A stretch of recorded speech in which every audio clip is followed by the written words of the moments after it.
Nagsimula sa simple na pasulyap-sulyap, nagpapapansin sa'yo. Umabot sa palitan ng mga mensahe, kilig na kilig ako. Kumusta, kain na, hello, magandang umaga.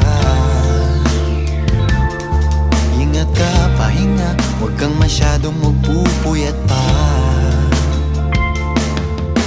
Naramdaman ng puso na dahan-dahan akong nahuhulog sa'yo. Sa kada araw natin na pag-uusap, meron nang